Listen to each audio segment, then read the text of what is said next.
نعیمہ اور دوستوں میرے ساتھ موجود ہیں بیرسٹر ہمایوں چٹھا۔ بیرسٹر صاحب جو ہیں وہ لائر ہیں بائی پروفیشن، لیکن ظاہری بات ہے ینگ ہیں، اور ہم زیادہ تر جو ہے وہ سیزنڈ پاکستانی پولیٹیشین سے یا اینالسٹ سے پروفیسر سے بات کرتے ہیں۔ آج میں نے سوچا کہ یوتھ سے بات کی جائے اور یہ پوچھا جائے کہ پاکستان کے 75 سال جو ہیں اس کی آزادی کو ہو گئے، اور ہم آج شام جو ہے وہ شام ہے، یعنی کہ آج رات کو ہمارا 75 وہ ہیں پورے ہو جانے ہیں، 75 سال ہو جانے ہیں ہم کہاں کھڑے ہوئے ہیں؟ چٹا صاحب، سب سے پہلے تو آپ کے وقت کا بہت شکریہ۔ چیمہ صاحب بہت شکریہ مجھے اپنے پروگرام میں شامل کرنے کا، میں آپ کا بہت ممنون ہوں۔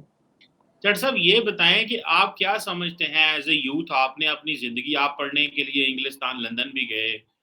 آپ کیا سمجھتے ہیں ایز اے یوتھ پاکستان آج کی یوتھ جو ہے 2022 کی جو یوتھ ہے وہ پاکستان کو 75 سال بعد کیسا دیکھتی ہے؟ آپ ہمیں ذرا بتائیں اس حوالے سے۔ چیمہ صاحب اگر اس کو بات کو زیادہ کھل کر کیا جائے تو مجھے یہ لگتا ہے کہ آج کی جو یوتھ ہے وہ پہلے سے کہیں زیادہ انرجیٹک ہے اور پہلے سے زیادہ سکلڈ ہے، لیکن اس میں جو سب سے بڑی پرابلم جو یوتھ کو جو یوتھ فیس کر رہی ہے یا اس کا سامنا کر رہی ہے وہ یہ ہے کہ یوتھ کو یہ پتہ ہی نہیں چل رہا کہ پاکستان کی ڈائریکشن کیا ہے اور پاکستان کو کس ڈائریکشن میں جانا چاہیے۔ اب اس میں اب اگر آپ آج کی موجودہ صورتحال کو دیکھیں تو یوتھ جو ہے وہ اسپیسیفکلی کبھی وہ عمران خان صاحب کو ایز اے آئیڈیل دیکھتی ہے، کبھی وہ میاں نواز شریف صاحب کا جو ڈیولپمنٹ جو ان کا پروگرام ہے کبھی اس کو وہ آئیڈلائز کرتے ہیں، اور اس کے ساتھ کبھی ان کے جو مذہبی رجحانات والے لوگ ہیں ان کی طرف بھی وہ اٹریکٹ ہوتے ہیں، ڈپینڈنگ آن کہ وہ کس سیگمنٹ آف سوسائٹی یا کس اسٹریٹا سے وہ بلونگ کرتے ہیں۔ یہ ایک بڑی امپورٹنٹ سوال ہے میرے خیال سے، جس کے اوپر برین اسٹارمنگ کی ضرورت ہے۔ پاکستان کے جو مفکرین ہیں انہیں اس چیز پہ سوچنے کی ضرورت ہے کہ جو اتنی بڑی تعداد میں جو یوتھ ہے اسے کس ڈائریکشن میں لے کے جایا جائے کہ وہ پاکستان کو ایک ترقی جو پسندانہ جو رجحان ہے وہ پاکستان میں پیدا ہو سکے۔ اور جو سب سے امپورٹنٹ چیز ہے وہ ہے معاشی حالات۔ جو آج کی یوتھ ہے وہ میرے خیال سے جو سب سے زیادہ اصل میں جو اگر ڈیپلی آپ اس کو اسٹڈی کریں تو جو چیز انہیں فیس وہ کر رہے ہیں وہ معاشی حالات ہیں اس ملک کے، جو انہیں ریڈیکلائز کرتے ہیں اور انہیں ایک تشدد پسندانہ جو سوچ ہے اس کی طرف ان کو متوجہ کرتے ہیں۔ تو میرا خیال ہے کہ سب سے زیادہ جو ضرورت ہے وہ جو اکانومسٹ ہیں، جو مفکرین ہیں، جو حکمران ہیں اس ملک کے، ان کو اس چیز کی طرف توجہ دینی چاہیے کہ جو یوتھ جو ہے اسے ایسی ڈائریکشن دی جائے جس میں ان کے لیے روزگار کے جو ہیں وہ مواقع میسر ہوں، یکساں مواقع میسر ہوں، اور ایک ایسی تبدیلی اور ایک ایسی قوم ابھرے دنیا کے اندر جس کی ایک رسپیکٹ ہو۔ دیکھیں آج کے دور میں چیمہ صاحب اگر اس کو آپ دیکھا جائے تو دنیا میں اسی قوم کی زیادہ عزت ہے جو اکنامیکلی زیادہ سٹیبل کنسیڈر کی جاتی ہے، چاہے وہ ویسٹ میں ہو ایسٹ میں ہو، اسی قوم کی کو زیادہ رسپیکٹ دنیا کے اندر دی جاتی ہے۔ اور میرا جو خیال ہے کہ پاکستان کی جو ڈس رسپیکٹ کا ایک بہت بڑا جو ایلیمنٹ ہے وہ اس کے معاشی حالات ہیں۔ جہاں تک بات ہے ایک عسکری سوچ کی پاکستان کے اندر جو ایک پائی جاتی ہے، چیمہ صاحب وہ جو سوچ ہے اس کا بھی ایک بہت بڑا کردار ہے پاکستان کی جو آج کل کی ڈائریکشن لیس یوتھ ہے اس کو بنانے میں، اس ملک کی جو معاشی حالات ہیں اس کو ڈیولپ کرنے میں۔ دیکھیں آپ لیٹ سے اگر میں اور آپ اور اپنے بچپن کو دیکھیں تو ایک جہادی رجحان تھا سوسائٹی کے اندر بہت زیادہ،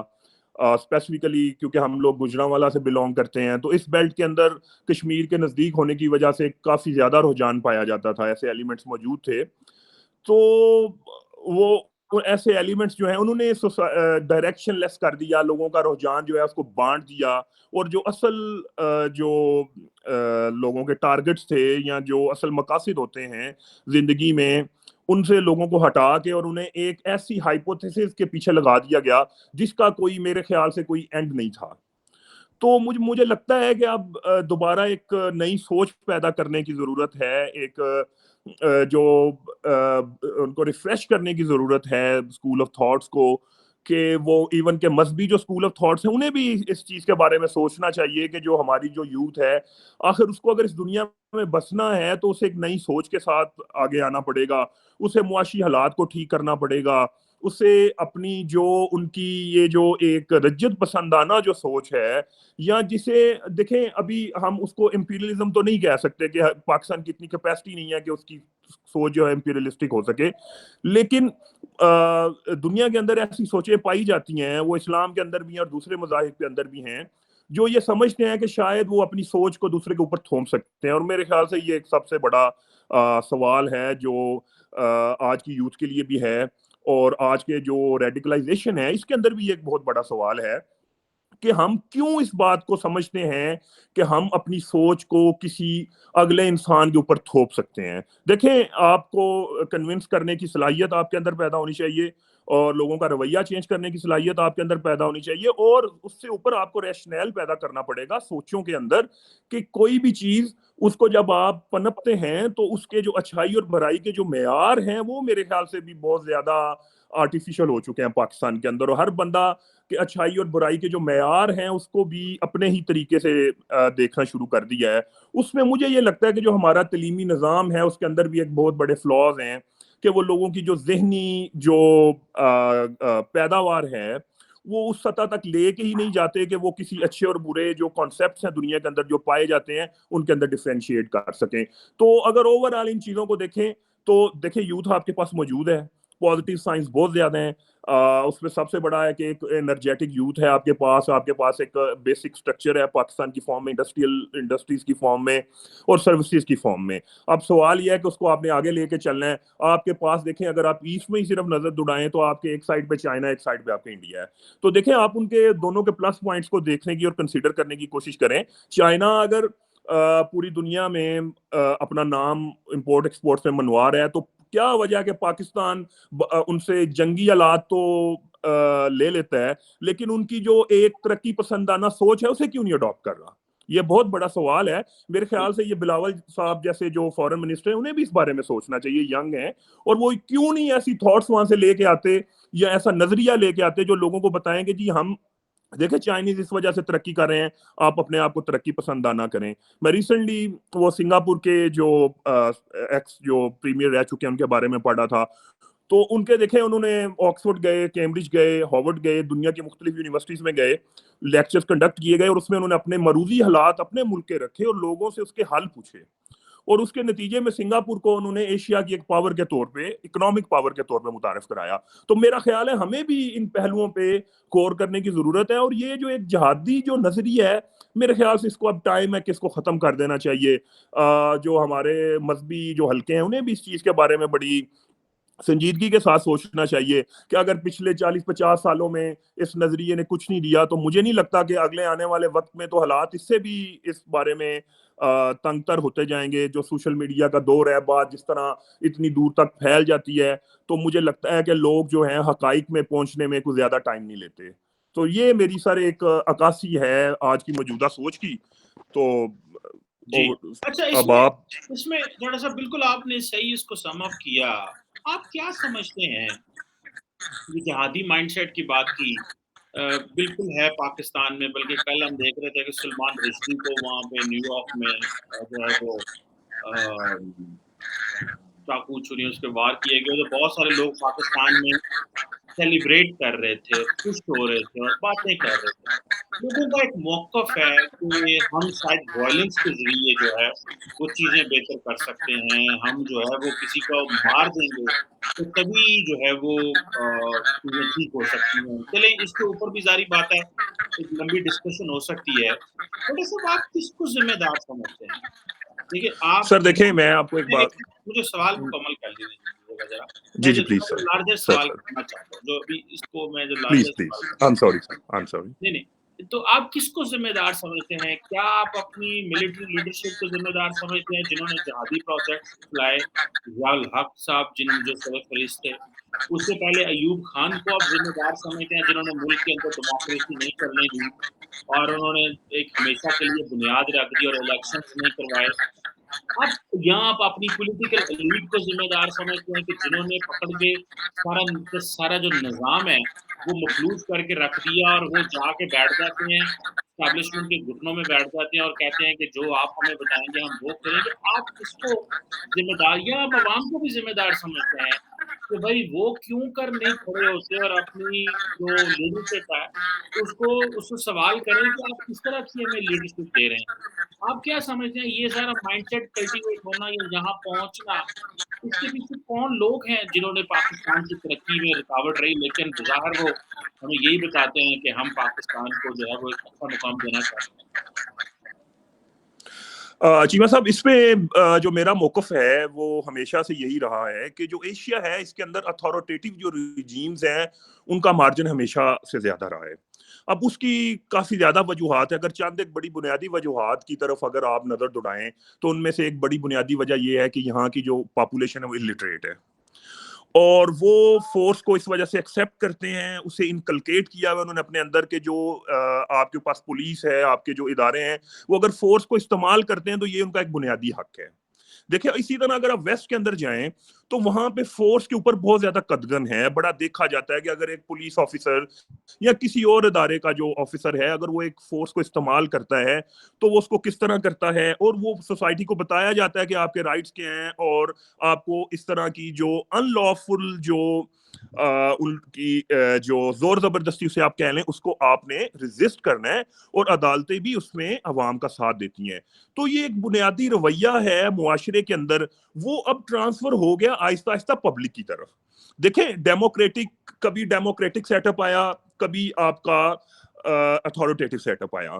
اب ان دو کے درمیان میں عوام دیکھیں کچھ نہ کچھ شعور تو گین کر رہی تھی. اس میں میڈیا کا کردار بھی ہے, اس میں پہلے پرنٹ میڈیا کا تھا, الیکٹرانک میڈیا کا, اب اس سے بھی فردر آگے چلیں تو سوشل میڈیا اپنا ایک بڑا بنیادی کردار ادا کر رہا ہے. اب وہ جو سوچ ہے اتھارٹیٹیو وہ پورے ایشیا کا جو پورے کا پورا خطہ ہے آپ اس کے اندر دیکھیں تو وہ پریویل کرتی ہے. تو وہ سوچ جو ہے وہ پھر سوسائٹی کے اندر پھیلنا شروع ہو گئی, اور انہوں نے وہی رویہ اپنایا کہ لیٹ کہ جیسے حکومت اپنا آپ زور زبردستی کے ساتھ بنواتی ہے تو عوام نے یہی اس سے نتیجہ عکس کیا کہ شاید ہمیں بھی اس چیز کا حق ہے کہ ہم زور زبردستی کے ساتھ اپنے جو نظریات ہیں وہ لوگوں کے اوپر تھوپ دیں, اور جو اس کے برخلاف جو ہے, جیسے ابھی ایک واقعہ ریسنٹلی ہوا ہے ربوہ کے اندر, تو اس چیز کو سمجھنے کی ضرورت ہے کہ یہ آپ کے ایمان کا حصہ نہیں, آپ کے ایمان کو کمزور کرتا ہے. رسالت مآب صلی اللہ علیہ وسلم نے کہیں پہ یہ نہیں فرمایا, اور نہ ہی ائمہ نے کہیں پہ یہ فرمایا ہے. جو صحابہ اکرام ہیں ان کی سیرت میں کہیں پہ بھی یہ چیزیں موجود نہیں ہے کہ انہوں نے زبردستی سے کہیں پہ اپنی کوئی بات منوائی ہو. نبی پاک صلی اللہ علیہ وسلم کی پوری زندگی اس چیز کا نمونہ ہے کہ انہوں نے اپنے نظریات کو ہمیشہ ایک جو ہے کنونسنگ پاور کے ساتھ لوگوں کے اندر لے کے گئے, اور یہی ویسٹ کے اندر دیکھیں تھاٹ پریویل کر رہی ہے. اور وہ بھی اب یہی رویے جو ہیں عمومی طور پہ آپ کی عوام کے اندر پائے جاتے ہیں. اتھارٹیٹیو رویہ ہے. دیکھیں اب کوئی بھی رجیم آ جائے تو وہ انتقامی کاروائی کا نام لیا جاتا ہے. اب دیکھیں کچھ عرصہ پہلے یہاں پہ نون لیگ تھی, اس سے پہلے تحریک انصاف تھی, وہ بھی کچھ کر رہے تھے تو اس کے وغیرہ جی انتقامی کاروائی ہے. پھر نون لیگ نے کیا, انہوں نے کہا انتقامی کاروائی ہے. اب پھر تحریک انصاف ہے اور قومی حکومت نون لیگ کیا, تو وہ جو ایکشن لیتا ہے اس کو انتقامی کاروائی کا نام دیتا. حالانکہ یہ ایک رویے ہیں اپنی بات کو منوانے کے اور پبلک کے اندر اپنا ایک تاثر پیدا کرنے کے, دیکھیں جی ہم بڑے پاورفل ہیں, ہم تو بس بندے کا جو ہے نا ہمارے سامنے تو کوئی بول نہیں سکتا. یہ دیکھیں یہ پبلک کو بھی اپنی سوچ, آپ بالکل ٹھیک کہہ رہے ہیں کہ ایک جنرل اوور آل سوسائٹی کے اندر ایک چینج کی ضرورت ہے, اور وہ نظریات کو اپنانے کی ضرورت ہے, یا پبلک کو یہ سمجھنے کی ضرورت ہے. اگر پچھلے 74 سالوں میں کوئی تبدیلی اس طرح کے نظریات کو اپنا کر نہیں آ سکی تو کوئی امید نہیں ہے کہ اگلے چند سالوں میں آپ ایسی کوئی تبدیلی لے آئیں گے جس سے معاشرے کے اندر کوئی بڑی ترقی کی طرف آپ چلے جائیں. اور یا دیکھیں اس میں اب جو ہے مذہب کو اس کے اندر کا جو شدت پسندانہ جو اس کا ایک طریقہ کار ہے اس کو اپنانے کی کوشش کرتے ہیں, اور جو ہمیشہ ہی سے نقصان دہ ہے. وہ ابھی آپ ریسنٹلی ایک جو محرم کا ایک بڑا محترم مسلمانوں کے لیے ایک مہینہ گزرا ہے, اس میں بھی امام علی مقام نے جو ایک جو شدت پسندانہ رویہ تھا اور جو ایک زور زبردستی تھی اس کے خلاف انہوں نے اپنی ایک تحریک جو ہے وہ سمجھ لیں کہ چلائی, اور اس کے نتیجے میں پھر انہیں جو ہے یہ جو ایک ظلم زیادتی کا نشانہ بنایا گیا. تو اس کو سمجھنے کی ضرورت ہے, ان ساری چیزوں کو عوام کے اندر لے کے جانے کی ضرورت ہے کہ اپنی سوچ کو چینج کریں. حکمرانوں کو ان سے بھی زیادہ ضرورت ہے کیونکہ وہ رسپانسبل ہیں, وہ انٹرنیشنل گرومنگ ان کی زیادہ ہے. آج کے جو حکمران ہیں ان میں سے بہت زیادہ لوگ ایسے ہیں جن کی انٹرنیشنل گرومنگ بھی ہے, جو باہر کے ملکوں میں جاتے ہیں, ان کے نظریات کو اپناتے ہیں. تو میرا خیال ہے کہ انہیں اب تک ان نظریات کو پاکستان کے اندر بھی امپلیمنٹ کرنا چاہیے اور اپنے رویے جو ہیں ان کے اندر تبدیلی لانی چاہیے. وہ چاہے ہمارے عسکری ادارے ہوں, وہ چاہے ہمارے سیویلین ادارے ہوں, تو ان سب کو ایک یہ اس چیز کے اوپر متفق ہونا پڑے گا کہ جو زور زبردستی ہے یہ کسی مسئلے کا حل نہیں ہے. اس چیز کو سمجھنے کی ضرورت ہے. اور خاص طور پر آج کے دور میں جب دیکھیں پہلے عوام جو تھی وہ اتنی پڑھی لکھی نہیں ہوتی تھی, تو وہ اپنے رائٹس کے بارے میں بھی زیادہ نہیں جانتے تھے, اور ان کے اندر وہ ایک شخصی جو آزادی کا جو آج کانسیپٹ پایا جاتا ہے ایون کہ ایشیا کے اندر, وہ اس سے پہلے نہیں پایا جاتا تھا. تو اس سے پھر معاشرے کے اندر اضطراب پیدا ہوتا ہے. لوگ جب اس چیز کو دیکھتے ہیں اس کے خلاف وہ ریئیکٹ کرتے ہیں. تو میرا خیال ہے کہ ساری کی ساری جو پولیٹیکل کلاس ہے پاکستان کی, اس کو بیٹھ کے اس چیز کے بارے میں سوچنا چاہیے کہ ہمیں آگے کیا لایا عمل لے کے چلنا ہے. ڈاکٹر صاحب یہ بتائیں کہ 75 سال بعد آپ کیا سمجھتے ہیں کہ پاکستان کا سب سے بڑا مسئلہ کیا ہے؟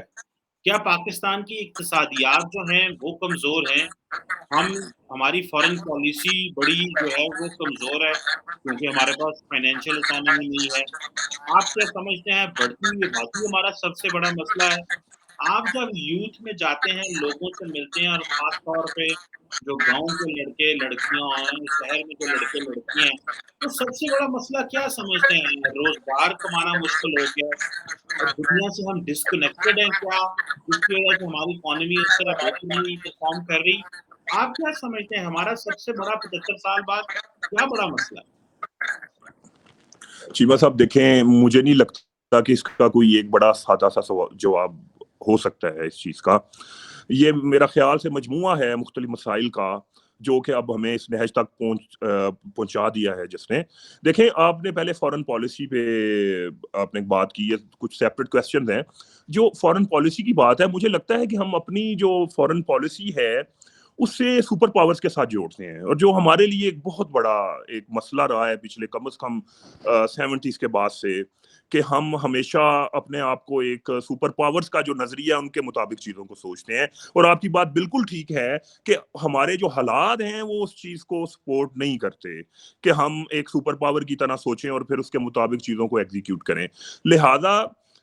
مجھے یہ لگتا ہے کہ ہمیں اس چیز پہ تھوڑا سا ریئلسٹک ہونا پڑے گا. ہمیں دیکھنا پڑے گا کہ ہمارا